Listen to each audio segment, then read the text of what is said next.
श्रीमते रामानुजाय नमः। श्रीमते निगमान्त महादेशिकाय नमः। नारायणं नमस्कृत्य नरं चैव नरोत्तमं देवीं सरस्वतीं व्यासं ततो जयमुदीरयेत्। नमः सर्वेभ्यः। पुत्रशोकाभिसंतप्तः प्रज्ञाचक्षुर्नराधिपः कृष्णोपनीतां यत्र सावायसीं प्रतिमां दृढां भीमसेनद्रोहबुद्धिः धृतराष्ट्रो बभञ्जः तथा शोकाभितप्तस्य धृतराष्ट्रस्य धीमतः संसारगहनं बुद्ध्या हेतुभिर्मोक्षदर्शनैः विदुरेण च यत्रास्य राज्ञ आश्वासनं कृतं धृतराष्ट्रस्य चात्रैव कौरवायोधनं तथा सन्तः पुरस्य गमनं शोकार्तस्य प्रकीर्तितं विलापो वीरपत्नीनां यत्रातिकरुणस्मृतः क्रोधावेशः प्रमोहश्च गान्धारी धृतराष्ट्रयोः यत्र तान् क्षत्रियाः शूरान् संग्रामेषु अनिवर्तिनः पुत्रान् भ्रातॄन् पितॄंश्चैव ददृशुर्निहतान् रणे पुत्रपौत्रवधार्तायाः तथात्रैव प्रकीर्तिता गान्धार्याश्चापि कृष्णेन क्रोधोपशमनक्रिया यत् राजा महाप्राज्ञः सर्वधर्मभृतां वरः राज्ञां तानि शरीराणि दाहयामास शास्त्रतः तोयकर्मणि चारब्धे राज्ञाम् उदकदानिके गूढोत्पन्नस्य चाख्यानं कर्णस्य पृथयात्मनः सुतस्यैतदिह प्रोक्तं व्यासेन परमर्षिणा एतदेकादशं पर्व शोकवैकल्यकारणं प्रणीतं सज्जनमनो वैक्लव्याश्रुप्रवर्तकं सप्तविंशतिराध्यायाः पर्वण्यस्मिन् प्रकीर्तिताः श्लोकसप्तशती चापि पञ्चसप्तति संयुता संख्यया भारत ஆக்கியானம் உக்தம் வியாசேன தீமதா. இந்த ஸ்ரீ பர்வத்தில் தீர்க்கதர்ஷியான திருதராஷ்டிரன் அவனுடைய 100 புதல்வர்கள் போன துக்கத்தினால பீமன்னா அதை கொன்னா அப்படின்றத தெரிஞ்சுண்டு பீமனை வதைக்கணும் அப்படின்னு சொல்லி பீமன் பக்கத்தில் போகிறான். அப்போ கண்ணன் வந்து பீமனை காப்பாற்றணும் அப்படின்றதுக்காக பீமன் மாதிரியே இருந்த ஒரு இரும்பு சிலையை வந்து திருதராஷ்டர் முன்னாடி வைக்கிறார். திருதராஷ்டனை தான் பீமன் நினச்சிண்டு அதை இறுக்கி அணைச்சி அதை சிலையை வந்து உடச்சுடுறார். அதுக்கப்புறம் விதுரர் திருதராஷ்டிரனுடைய அஜ்ஞானத்தை போக்கி ஞான மார்க்கத்தை காண்பித்து கொடுக்குறார். பின்பு திருதராஷ்டிரன் அவனுடைய வீட்டில் இருந்த அத்தனை ஸ்திரீகளையும் ஐஷிண்டு நேர கௌரவர்கள் மாண்டு போன யுத்த பூமிக்கு புறப்பட்டு போறா. அங்கே போய் எல்லாரும் ஓன்னு அழறா அவளுடைய பர்த்தாவை பார்த்துட்டு. பின்பு காந்தாரிக்கும் திருதராஷ்டிரனுக்கும் அவளுடைய அந்த அஜ்ஞானமானது அவள் இத்தனை நாளி சேர்த்து வச்ச ஞானத்தை அழிச்சுடுறது. பசங்களை பார்த்த உடனே அச்சோ என் பசங்க இந்த மாதிரி போயிட்டாளே அப்படின்ற தாபம், அவளுடைய அந்த கோபம் 100 பேர் போயிட்டாளேன்றது. அதே மாதிரி இவாளுடைய சுயநினைவை அவள் இழந்துடுறா. அந்த இடத்துல க்ஷத்ரிய பெண்கள் அவளுடைய அந்த நாயக்கர்களை பார்க்குறா. அதாவது அந்த வீரத்தில் மாண்டு போனவர்கள்லாம் எல்லாருமே நாயக்கர்கள் தான். ஏன்னா வீரத்தில் சண்டை போட்டு தான் அவளுடைய பிராணனை விட்டுருக்கா. அதனால இந்த க்ஷத்ரிய பெண்கள் அத்தனை பேருமே போய் அவளுடைய பிள்ளைகள், கணவன்மார்கள், அப்பாக்கள், அதுக்கப்புறம் உடன் பிறந்தவர்கள் யாரெல்லாம் அந்த யுத்த பூமியில் அவளை சார்ந்தவர்கள் இறந்து போனாலும் அத்தனை பேரையும் பார்க்குறா. அப்புறம் கண்ணன் காந்தாரி அவளுடைய 100 புதல்வர்களையும் பேரன்களையும் இழந்த அந்த துக்கத்தில் இருந்தால் அவளை தேத்தறார். பின்பு இந்த சரீரத்தை எல்லாம் அந்திம காரியங்களை பண்ணுறதுன்றது இருந்தது. பின்பு யுதிஷ்டர் தர்மத்தை நன்கு அறிந்தவர், அவரும் அந்த இடத்துக்கு போனார். அப்போ அந்த அந்திம சடங்கு பண்ணும்போது ஜலத்தை சேர்க்கணும்னு வரச்சே குந்தி யுதிஷ்டிராதிகள் கிட்டக்க கர்ணன் உன்னுடைய அண்ணா அப்படின்றத காமிச்சு கொடுக்குறா. பின்பு வியாசர் இது எல்லாத்தையும் சொல்லி முடிச்சுட்டு இந்த 11வது பருவத்தை பூர்த்தி பண்ணுறார். இந்த பருவம் முழுக்க வெறும் அழுகையும் துக்கமும் அவளுடைய அந்த அஜ்ஞானத்தை போக்கடிக்கிறதுக்காக ஞான உபதேசங்கள் கொடுக்கப்பட்டிருக்கு. இதை நம்ம அனுபவிக்கிறச்சு நம்ம கண்கள்ல இருந்து கூட ஜலம் வரும். என்னடா இவன் இவ்வளோ கஷ்டப்பட்டிருக்காளா, ஏன்னா it is a big chaos. அதனால் இத்தனை விஷயங்கள் இந்த 11வது பருவத்தில் சொல்லப்பட்டிருக்கு. இந்த பருவத்தில் மொத்தம் பார்த்தேன்னாக்க 27 அத்தியாயங்கள், 775 ஸ்லோகம், 775 ஸ்லோகாஸ் 11வது பருவத்தில். அடுத்தபடியாக 12வது பருவம் பார்க்கும் பொழுது அத்தః பரம் சாந்தி பர்வ துவாதசம் புத்திவர்தனம் யத்ர நிர்வேதமாபன்னோ தர்மராஜோ யுதிஷ்டிரः घातयित्वा पितॄन् भ्रातॄन् पुत्रान् सम्बन्धि मातुलान् शान्ति पर्वणि धर्माश्च व्याख्याताः शारतल्पिकाः राजभिर्वेदितव्यास्ते सम्यक् ज्ञानबुभुत्सुभिः आपद्धर्माश्च तत्रैव कालहेतुप्रदर्शिनः यान् बुद्ध्वा पुरुषः सम्यक् सर्वज्ञत्वम् अवाप्नुयात् मोक्षधर्माश्च कथिता विचित्रा बहुविस्तराः 12 पर्व निर्दिष्टम् एतत् प्राज्ञजनप्रियम् अत्र पर्वणि विज्ञेयम् अध्यायानां शतत्रयं 30 चैव तथाध्याय 9 चैव तपोधनाः 14 सहस्राणि तथा 700 च 7 श्लोकास्तथैवात्र 25 संख्यया अत ऊर्ध्वं च विज्ञेयम् अनुशासनमुत्तमम्. அடுத்து இந்த 12வது பருவம் சொல்லும் பொழுது இதுக்கு சாந்தி பருவம்னு பேர். இதில் நமக்கு நிறைய உண்மைகள் புலப்படும். யுதிஷ்டர் இந்த யுத்தத்துக்கு அப்புறம் எப்படி இருந்தார், இந்த பருவம் முக்கியமாக பீஷ்மர் தர்மத்தை உபதேசம் பண்ணுறார். வண்டர்ஃபுல் பருவம். இந்த சாந்தி பருவத்தை சொல்லும் பொழுது, சாந்தி பருவத்தை அதாவது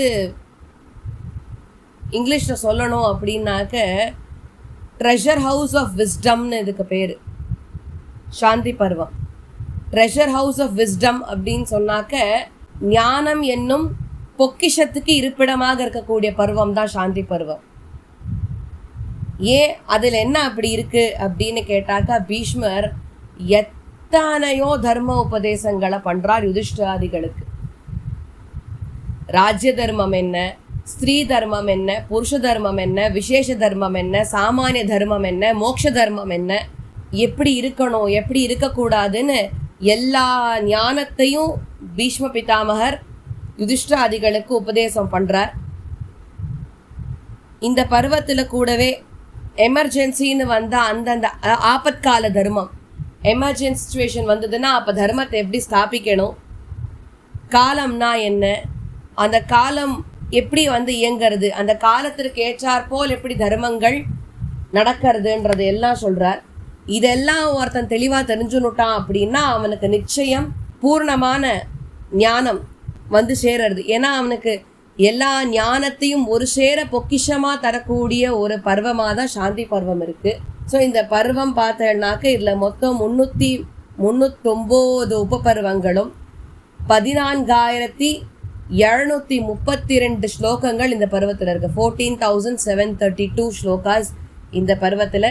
அடுத்தபடியாக 13வது பருவம் சொல்லும் பொழுது யத்ர பிரகிருதிமாபன்னஹ ஸ்ருத்வா தர்மன் விநிச்சயம் பீஷ்மாத் பாகீரதி புத்ராத் குருராஜோ யுதிஷ்டிரஹ व्यवहारोऽत्र कार्त्स्न्येन धर्मार्थी यः प्रकीर्तितः विविधानां च दानानां फलयोगाः प्रकीर्तिताः तथा पात्रविशेषाश्च दानानां च परो विधिः आचारविधियोगश्च सत्यस्य च परागतिः महाभाग्यं गवां चैव ब्राह्मणानां तथैव च रहस्यं चैव धर्माणां देशकालोपसंहितम् एतत् सुबहुवृत्तान्तम् उत्तमं चानुशासनं भीष्मस्यात्रैव सम्प्राप्तिः स्वर्गस्य परिकीर्तिता एतत्त्रयोदशं पर्व धर्मनिश्चयकारकम् अध्यायानां 100 त्वत्र 46 तु श्लोकानां तु सहस्राणि प्रोक्तान्यष्टौ प्रसंख्यया ततोऽश्वमेधिकं नाम पर्वप्रोक्तं 14. அடுத்தது 13வது பருவம். இதுக்கு அனுசாசன பருவம்னு பேர். இதில் யுதிஷ்டர் குருவம்சத்தினுடைய ராஜாவாக கூடிய எப்படி அவர் பாகீரதியினுடைய பிள்ளை பீஷ்ம பிதாமகர் சொன்ன தர்மங்களை எல்லாம் கேட்டு தர்மத்தை ஸ்தாபனம் பண்ணார் அப்படின்னும், கூடவே தர்ம அர்த்த அதை பற்றின விஷயங்கள் இந்த பருவத்தில் சொல்லப்படுறது. பின்பு தானங்கள், புண்ணியங்கள், இதை பற்றின விஷயங்கள். தானங்கள் எப்படி பண்ணணும், புண்ணியங்கள் எப்படி சேர்த்துக்கிறது, பின்பு ஒருவன் எப்படி தர்ம நெறியில் இருக்கணும், ஒருவனுடைய ஸ்வதர்மம் என்ன, பின்பு பிராமணர்கள் முதலியவர்களுடைய உயர்ந்த பெருமைகள் சொல்லப்படுறது. அதே மாதிரி காலதேச அவஸ்தைகளுக்கு ஏற்றாற்போல் கர்மங்கள் எப்படி மாறுபடும், அவ்வளோ ஆச்சரியமான விஷயங்களை சொல்லக்கூடிய பருவம் தான் அனுசாசன பருவம். இதில் கூடவே பீஷ்மர் ஸ்வர்க்கத்தை அடைந்தது அந்த விஷயமானது சொல்லப்படுறது. இந்த 13வது பருவம் ஒரு மனிதனுடைய வெவ்வேறு கடமைகள் கர்மங்கள் என்னன்றதை எடுத்து காண்பிக்கிறது. இதில் மொத்தம் 146 உபபருவங்கள், 8000 ஸ்லோகங்கள் இந்த பருவத்தில் இருக்கு.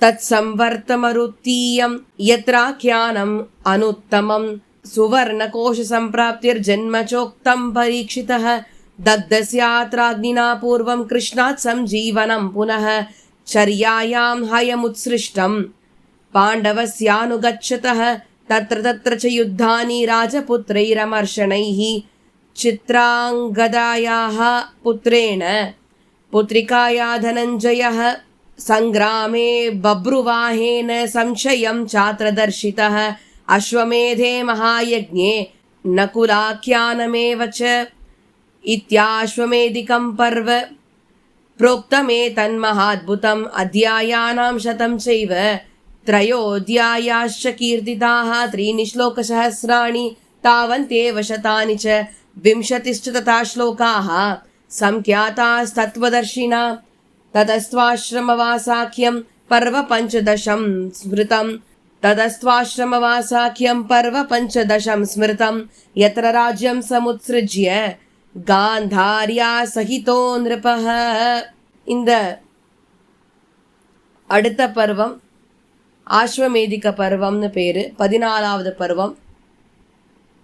இந்த பருவத்தில் ஆச்சரியமா சம்வர்த்த மருத்த அப்படின்னு 2 பேரோடைய சரித்திரங்கள் சொல்லப்படுறது.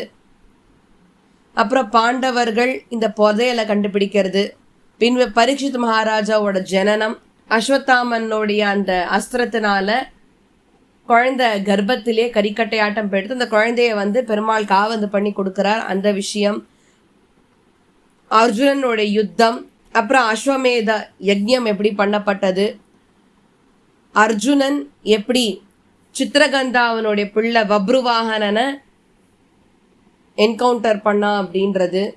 அந்த அஸ்வமேத யஜ்ஞம் பண்ணும்போது ஒரு கீரி பிள்ளையினுடைய சரித்திரமான சொல்லப்படுறது. இத்தனை ஆச்சரியமான விஷயங்களை சொல்லக்கூடிய இந்த ஆஸ்வமேதிக பருவம், இதில் மொத்தம் 103 உப பருவங்கள் இருக்கு. வியாசர் மெய்ஞானத்தை உடையவர். இந்த பருவத்தில் மொத்தம் 3320 ஸ்லோகங்கள் இயற்றிருக்கார். அதுக்கு அடுத்தபடியாக வரக்கூடிய பருவத்துக்கு ஆசிரமவாசிக்க பருவம்னு பேரு. அதில் சொல்லும் பொழுது திருதராஷ்டிரோஷ்ரமபதம் விதுரஸ்ச ஜகாமஹ யம் திருஷ்ட்வா பிரஸ்திதம் சாத்வி பிருதாப்யனுயயௌ ததா புத்திரராஜ்யம் பரித்யஜ்ய குருஷ்ருஷ்ரூஷணே ரதா யத்ர ராஜா ஹதான் புத்ரான் பௌத்ரானன்யாம்ஸ்ச பார்த்திவான் லோகாந்தரகதான் வீரான் அபஷ்யத் புனராகதான் ரிஷேஹ பிரசாதாத் கிருஷ்ணஸ்ய திருஷ்ட்வாश्चर्यमनुत्तमं त्यक्त्वा शोकं सदारश्च सिद्धिं परमिकां गतः यत्र धर्मं समाश्रित्य विदुरः सुगतिं गतः सञ्जयश्च सहाम् आत्यो विद्वान् गावल् गणिर्वशी ददर्श नारदं यत्र धर्मराजो युधिष्ठिरः नारदाच्चैव शुश्राव वृष्णीनां कदनं महत् एतदाश्रमवासाख्यं पर्वोक्तं महदद्भुतं 24 अध्यायाः पर्वै तदभिसंख्यया सहस्रमेकं श्लोकानां 5 श्लोकशतानि च षडेव च तथा श्लोकाः संख्याताः तत्त्वदर्शिना अतः परं निबोधेदं मौसलं पर्वदारुणम्. அடுத்து ஆசிரமவாசிக்க பருவம் 15வது பருவம். இதில் சொல்லும்பொழுது காந்தாரி, விதுரர், திருதராஷ்டிரர் அத்தனை பேருமே ராஜ்யத்தை விட்டு வனவாசத்துக்காக போறா. இதை பார்த்துட்டு பிரிதா என்று சொல்லக்கூடிய குந்தியும் அவள் பசங்களை விட்டுட்டு இவாளோட வனவாசத்துக்கு போகிறா. அதுக்கப்புறம் வியாசர்னுடைய அனுகிரகத்தினால திருதராஷ்டிரருக்கு அவருடைய பசங்களை பார்க்கக்கூடிய ஒரு வாய்ப்பு ஏற்படுறது.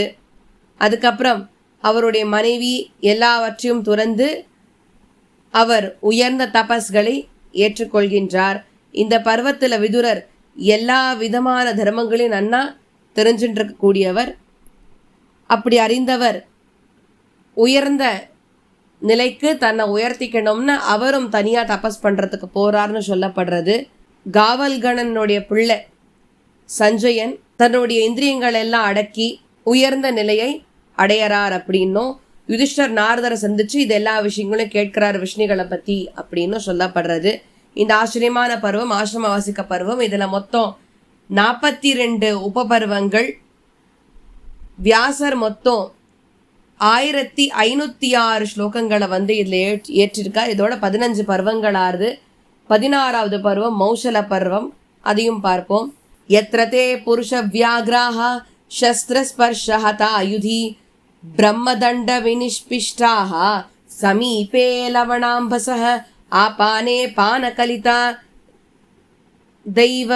दैवेनाभिप्रचोदिताः एरकारूपिभिर्वज्रैः निजग्नुरितिरेतरं यत्र सर्वक्षयं कृत्वा तावुभौ रामकेशवौ नातिचक्रामतुकालं प्राप्तं सर्वहरं महत् यत्रार्जुनो द्वारवतीम् एत्यवृष्णीविना कृतां दृष्ट्वा विषादमगमत् परां चार्तिं नरशर्षभः स संस्कृत्य नरश्रेष्ठं मातुलं शौरिमात्मनः ददर्श यदुवीराणाम् आपाने वैशसंमहत् शरीरं वासुदेवस्य रामस्य च महात्मनः संस्कारं लम्भयामास वृष्णीनां च प्रधानतः स वृद्धबालमादाय द्वारवत्यास्ततो जनं ददर्शापदि कष्टायां गाण्डीवस्य पराभवं सर्वेषां चैव दिव्यानाम् अस्त्राणाम् अप्रसन्नतां नाशं वृष्णीकलत्राणां प्रभावाणाम् अनित्यतां दृष्ट्वा निर्वेदमापन्नो व्यासवाक्यप्रचोदितः धर्मराजं समासाद्य संन्यासं समरोचयत् इत्येतन्मौसलं पर्व षोडशं परिकीर्तितम् अध्यायाष्टौ समाख्याताः श्लोकानां च शतत्रयं श्लोकानां 20श्चैव संख्यातास्तत्त्वदर्शिना மகாபிரஸ்தானிகம் தஸ்மாதூர்த்வம் 17 ஸ்மிருதம். அடுத்து 16வது பருவம் மௌசல பருவம். இதில் நிறையா வலிகளை ஏற்படுத்தக்கூடிய நிகழ்வுகள் நடந்திருக்கு. விருஷ்ணி வம்சத்தை சேர்ந்தவர்கள் பொதுவாக எப்படின்னாக்கா நல்லா சிங்கமாட்டோம் ஸ்ட்ராங்காக அவளோட ஹிருதயங்களை வச்சுன்னு இருக்கிறவா. ஆனால் யுத்தத்தில் பங்கெடுத்து எத்தனையோ காயங்களை அவள் உடம்புல அவள் தாங்கிண்டு இன்னும் இருக்கா. அப்படிப்பட்டவர்கள் பிராமணனுடைய சாபத்தினால பானங்களை பருகி விதியினுடைய கட்டாயத்தினால இவார் என்ன பண்ணிண்டா அப்படின்னா ஏரக்க அப்படின்ற புல்லை கொண்டு உப்புக்கடல் கரையில் ஒருத்தரை அடிச்சுண்டு பிராணனை விட்டுடுறா. இதில் சொல்லும்போது பலராமன் கேசவன் 2 பேருமே இங்கே நடக்கிறது அத்தனையுமே பார்த்துட்டு இதெல்லாம் காலத்தோட கட்டாயம் அப்படின்னு தெரிஞ்சுண்டு அவள் அந்த இடத்த விட்டு புறப்பட்டு போய்டுறா. அர்ஜுனன் வீரர்களில் பிரதானமாய் திகழக்கூடியவன் துவாரகைக்கு வரான். விஷ்ணிகள் இந்த மாதிரி அவஸ்தைப்படுறது எல்லாத்தையும் பார்க்குறான், கேட்குறான், வருத்தப்படுறான். பின்பு வசுதேவர் அவர் போயிடுறார். வசுதேவர் போன அப்புறம் அதே இடத்துல இருந்து வசுதேவருக்கு உண்டான அந்திம கிரியைகள் எல்லாம் முடிஞ்ச அப்புறம் இவர் கண்ணனும் பலராமனும் அந்த பிரபாச தீர்த்தத்தில் தான் புறப்பட்டு போகிற வைகுண்டத்துக்கு. ஸோ இவா 2 பேர் புறப்பட்டு போன அந்த இடத்த பார்த்துட்டு எத்தனையோ மகனீயர்கள் விஷ்ணு வம்சத்தை சேர்ந்தவர்கள் அந்த இடத்துல பிராணனை விட்டுருக்கா. அவளுடைய சரீரங்களுக்கெல்லாம் அந்திம கிரியானது பண்ணி இந்த விஷ்ணு வம்சத்தில் எஞ்சியவர்களோட கூட மனசு ரொம்ப கனத்து போய் தான் அர்ஜுனன் அந்த இடத்த விட்டு புறப்பட்டு ஹஸ்தினாபுரத்துக்கு வரார். வந்துட்டு யுதிஷ்டர் இடத்துல நடந்தது எல்லாத்தையும் சொல்கிறார். அர்ஜுனன் வியாசரனுடைய உபதேசத்தை கேட்டு யுதிஷ்டரோட கூட கிளம்பி அப்புறம் சந்நியாச வாழ்க்கையை ஏற்றுக்கிறார். இதெல்லாம் இந்த மௌசல பருவத்தில் சொல்லப்பட்டிருக்கு. இதில் மொத்தம் 8 அத்தியாயங்கள் தான். வியாசர் இதில் மொத்தம் 320 ஸ்லோகங்களை இயற்றிருக்கார். அடுத்தது மகாபிரஸ்தானிக பர்வம்.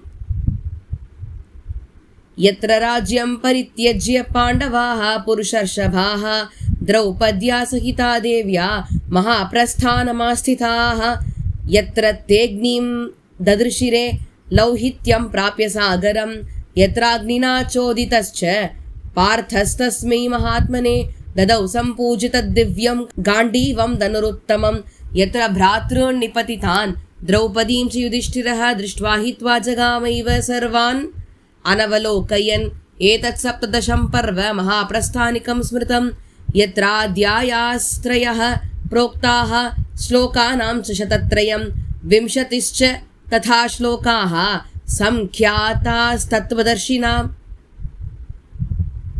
அடுத்தது மகாபிரஸ்தானிக பருவம். இது சின்ன பருவம் தான். இதை சொல்லும்பொழுது பாண்டவர்கள் அவ ராஜ்யத்தை விட்டு புறப்படுற அப்படின்னு சொல்கிறா. திரௌபதியும் கூட புறப்படுறா. அப்போ அவ இந்த ராஜ்யத்தை விட்டு போகிற வழியில் அக்னி பகவான சிவப்பு நீரை கொண்ட கடல் கரையில் சந்திக்கிறா. அப்போ அக்னி பகவான் தானே அர்ஜுனன் இடத்துல பேசுகிறார். அர்ஜுனனும் அக்னி பகவானை விழுந்து சேவிச்சுட்டு தன்னுடைய காண்டீவத்தை அக்னி பகவான் இடத்துல ஒப்படைச்சுடுறார். அப்புறம் ஒவ்வொருத்தரும் அந்த ஸ்வர்கரோஹிணி பாதையில் தான் பிராணனை விடுறா. யுதிஷ்டர் இவ யாரையுமே பின்னாடி திரும்பி பார்க்கல. யுதிஷ்டரோட கூட ஒரு நாயானது நடுவில் சேர்ந்தது இந்த பாதையில். அந்த நாயும் மைஷிண்டு நேர அந்த பாதையில் முன்னோக்கி சென்றார். இது சொல்லப்பட்டது மகாபிரஸ்தானிக பருவத்தில்.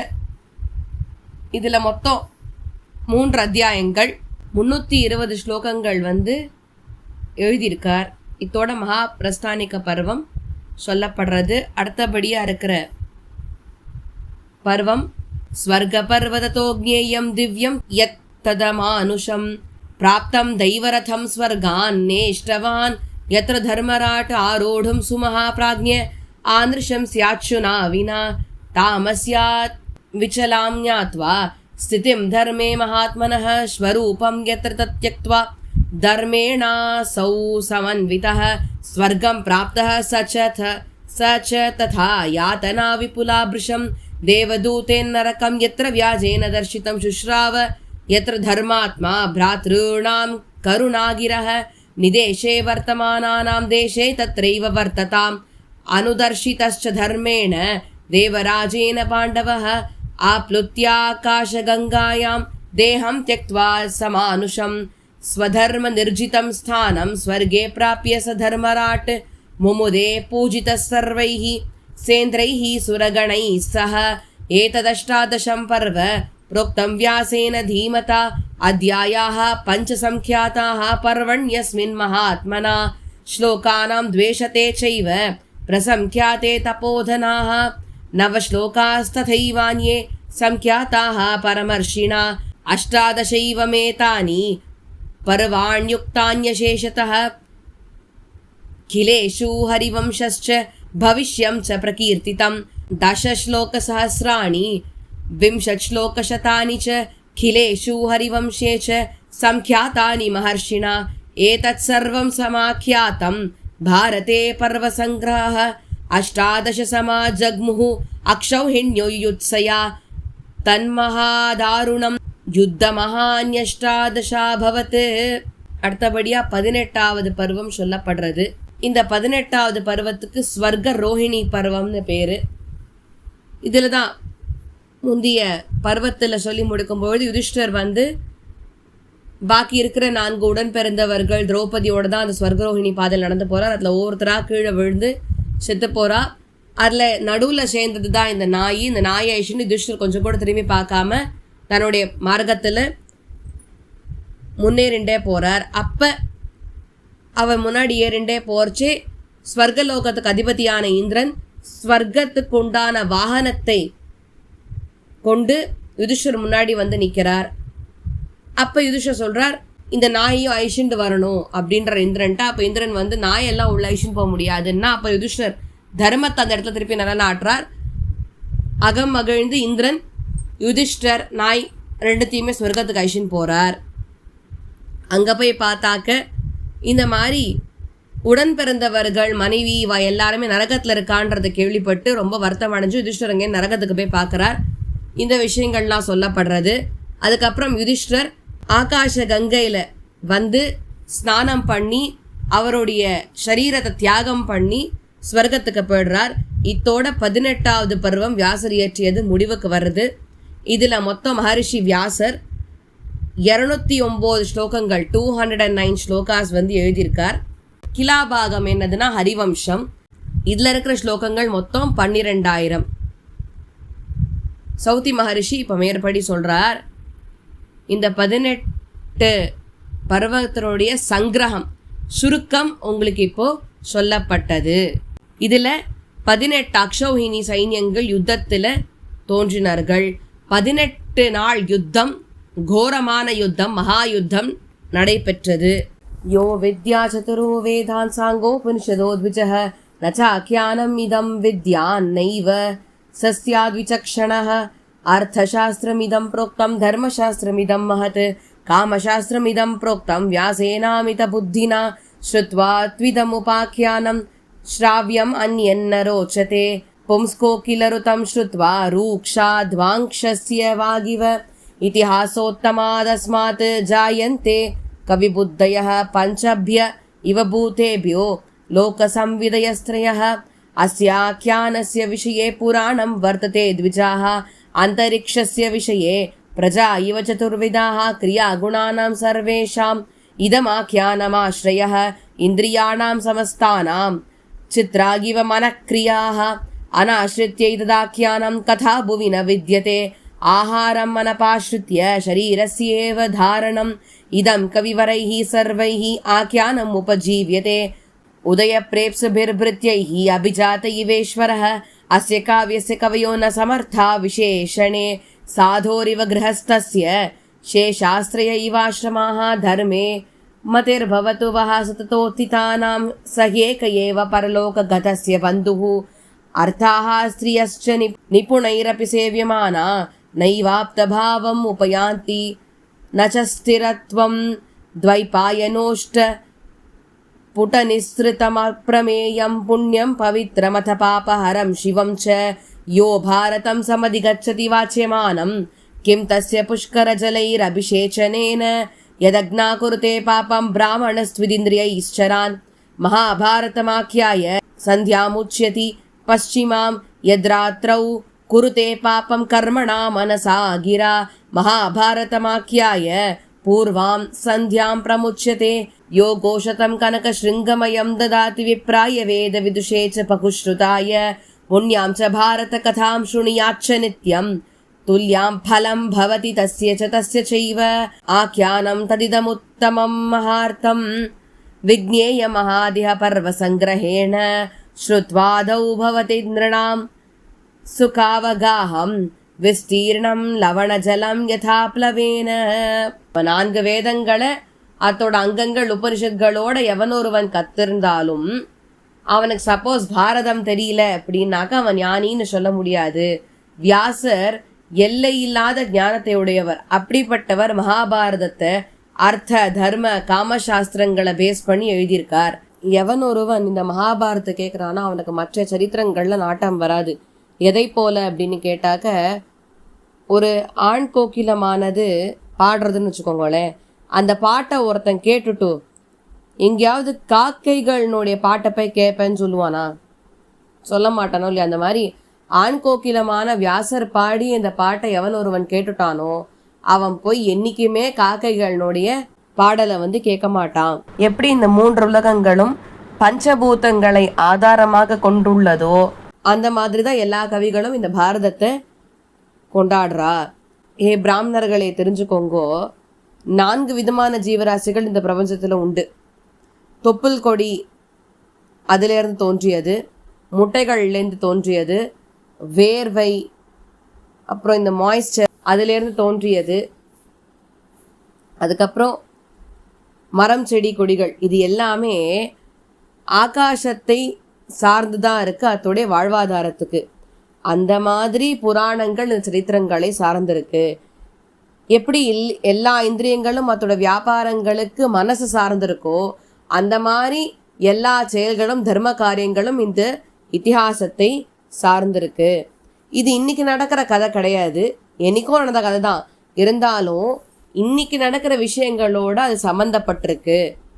எப்படின்னாக்க, எப்படி ஒரு உடம்பானது உணவை சார்ந்திருக்கோ அந்த மாதிரி இன்னைக்கு நடக்கக்கூடிய நிகழ்வுகள் எல்லாமே இந்த இதிகாச கதைகளை சார்ந்திருக்கு. ஏன்னா இப்போ ஊழியர்களுக்கு ஒரு நல்ல பரம்பரையிலேருந்து எஜமானன் வரான் அப்படின்னா அவனை தக்க வச்சுக்கணும்.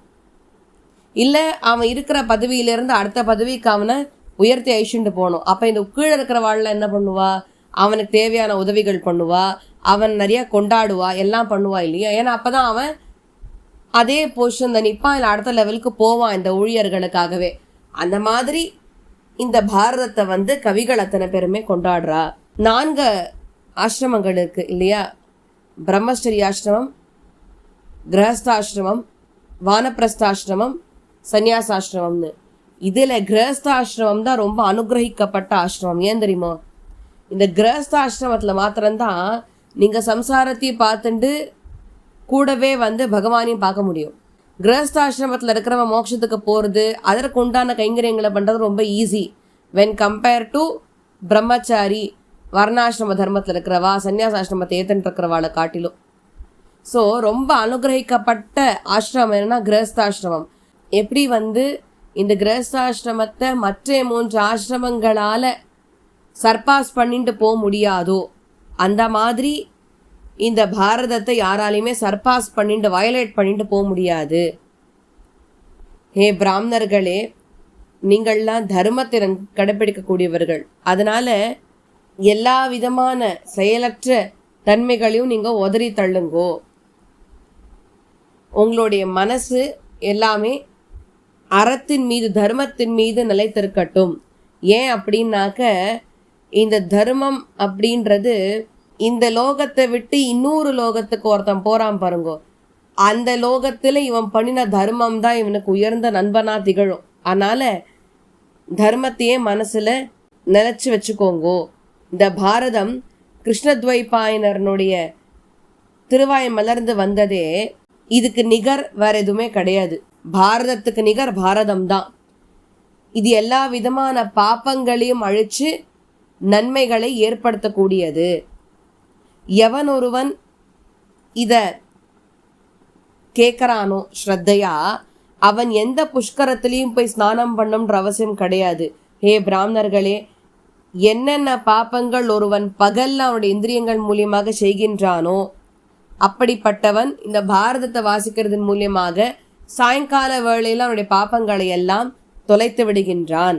எவன் ஒருவன் ராத்திரியில பாப்பங்களை செய்யறானோ, மனசா வாச்சா கருமனா எதுவா வேணா இருக்கட்டும், அவன் பண்ணின பாப்பங்கள் ராத்திரியில் இருக்கோ இல்லையோ, அதை இவன் கார்த்தால வேளையில் இந்த பாரதத்தை வாசிச்சான்னா ராத்திரி பண்ண பாப்பங்கள் எல்லாம் வேரோட சாஞ்சிரும்.